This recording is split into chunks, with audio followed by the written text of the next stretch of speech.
When you're born into this world, you are born a blank canvas.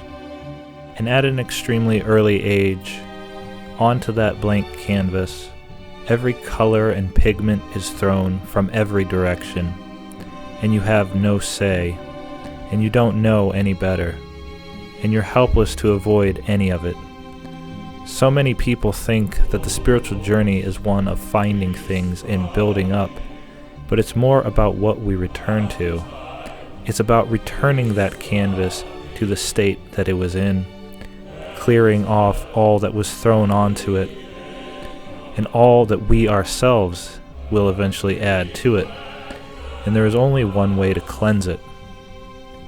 So many people think that when they're young adults, they've got it all figured out, but instead, all they've done is made a decision to start thinking that they know better.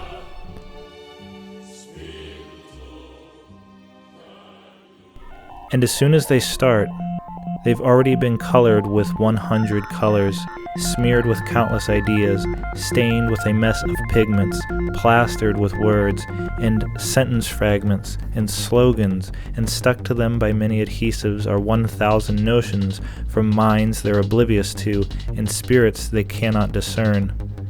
By the time a young adult so foolishly begins thinking they've already figured it out and are going to set out and find something for themselves to explore the world and form their own thoughts about what they experience, they're already 1,000 miles from neutrality, turned around 10,000 times and given 100,000 different ideas about what their destination looks like. Some people even go so far as to be so foolish to convince themselves that it is the journey that counts.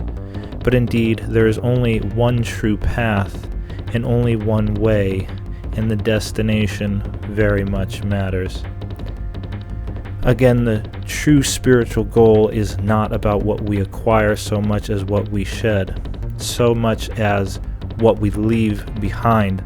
Another way to think of it is as a maze, a hall of mirrors, an intellectual matrix, because not only does the physical world and the input through our five senses lead us down fruitless paths, but much higher spiritual forces seek fervently to throw us off course and do all they can to stop us from finding our way out. We're born in the center of an extremely elaborate maze and matrix, so seamlessly integrated with our everyday reality that most will never even see the vaguest hint of it, while many will see a few jetting corners here and there and think they have it all figured out as they continue to stumble in darkness. There is only one door out of this maze. This maze's walls and twists and turns are not physical, but are made up of ideas, temptations, and feelings. The maze is not stone and mortar, but spiritual and intellectual. Of course, the intellect itself is something people often falsely equate with the spirit. After all, the Greek word psyche is actually not mind, but soul. This word is brought into the secular sphere to mean the mind, but it is not the mind. Psyche means soul. This is the secularization of spirituality.